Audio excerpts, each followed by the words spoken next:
I'm about to introduce you to Erik Jensen, who at the age of 23 was the founding editor of the Saturday paper, which in itself is remarkable, but especially given this current climate of print media facing challenges of its own. So to talk to us about optimism, please make welcome Erik Jensen.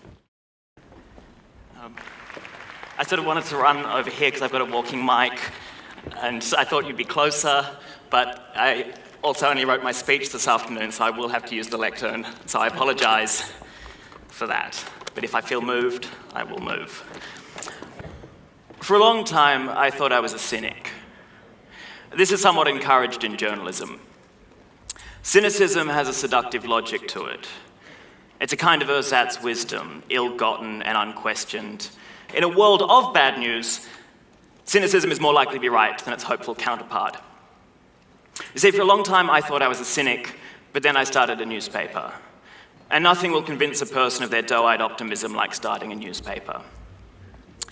It turns out I want things to go well. I believe things will go well. I believe all sorts of difficult, unlikely things are possible. I place indecent faith in effort. I am an optimist. That's why I was rained on 3 times today without an umbrella. Tonight, I'm not going to talk about climate change or food or health. These are not my expertise, most especially health. If I were to give this speech a title, I would call it In Praise of Optimism, or even The Triumph of Optimism. And it is optimism, I think, that combined climate change and health and food, indeed, all that we confront as society. And yet, optimism has a terrible reputation.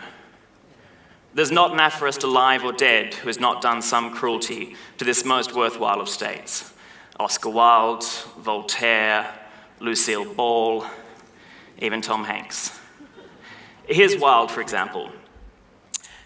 If you pretend to be good, the world takes you very seriously. If you pretend to be bad, it doesn't. Such is the astounding stupidity of optimism. This isn't true, of course. If you pretend to be good, better if you are indeed actually good. The world takes you seriously because the world desperately needs people who are good. It is much too easy to be bad. It's patently unhelpful to be bad. The seriousness with which we treat the good is the seriousness of hope. Part of the aspersion cast at optimism is that it's naive, that only an innocent could believe in the good of the world, that an optimist is like a kitten, agreeable but unprepared. I am just going to walk around. I feel better about that. Oh, it's good, but it might get, ooh. At its worst, optimism is regarded as dumb hope. To be optimistic is to be idealistic, and we regard those who are idealistic as out of touch with reality. The word idealistic is almost exclusively pejorative, and yet its roots are not. Its origin is French, and it refers to the pursuit of the ideal, a striving after the perfect state. Pursuit, striving, these are good things. They're not descriptions of idiot hope. They're an active quest for that which is better. And yet, in newspapers, we're not just cynical about stories. There is that, of course. We believe that if there is a chance to behave corruptly, people will behave corruptly. That if a crime might be committed, the worst-case scenario to which you might understand that crime is likely to be the one that explains it, and it usually involves a bank vault or the boot of a car, likely a Holden for reasons I've never properly understood. And yet, we're also cynical about our audiences. In journalism, we're often cynical about people. Confronted by an internet that had stolen their advertising, newspapers convinced themselves that unless they changed, the internet would steal their audiences too. And so they did something very odd. Without any indication that those audiences had altered, they decided that they had, and that the news they were to deliver to those audiences must alter to match. Newspapers convinced themselves that their audiences were suddenly unserious, that their attention spans had winnowed to nothing, that they were not interested in the difficult but important, in stories about climate change, about refugees, about domestic violence, about policy. Newspapers would do these stories, of course, but they would keep them off the front page. The last thing an editor wants is to damage sales. The last thing he wants to do is to overestimate his audience. I make these points because optimism is really about assumptions. And it is rare you get the chance to test assumptions. which is why I think I was asked to give this speech. Not because people thought it was going to go badly, but there's a point to where I'm getting here.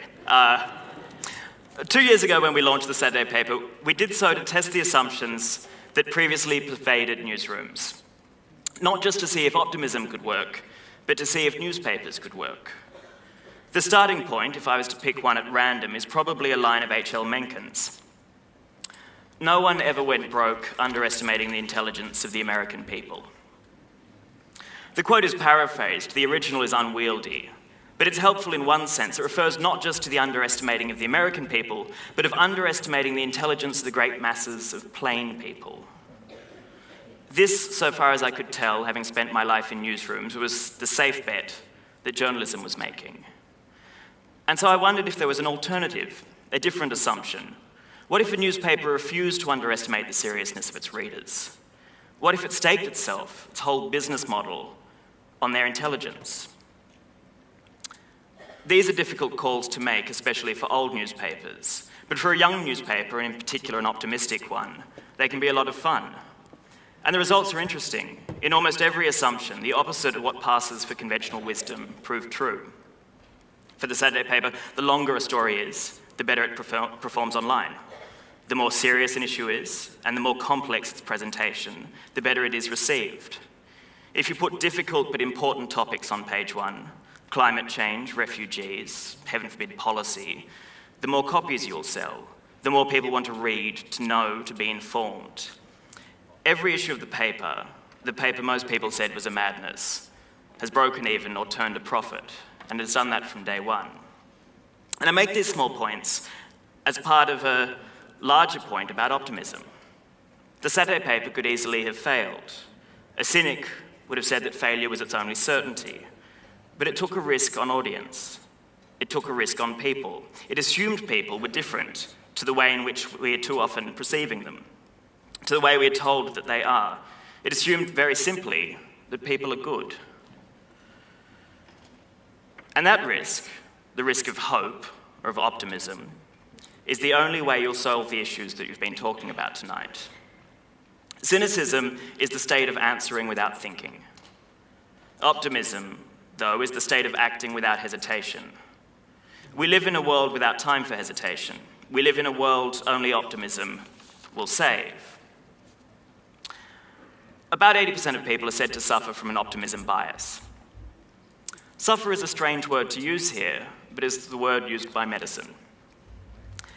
Research suggests all brains respond the same way to good news, but the brains of optimists do not respond to bad news. MRIs show that the frontal lobe blocks it out.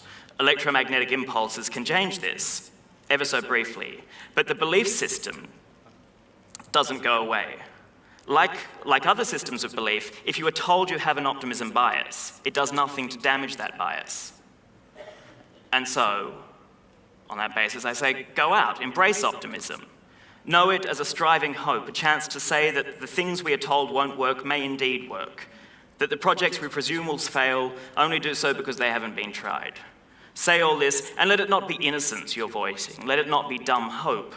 Let it be intention. Be optimistic, because it works.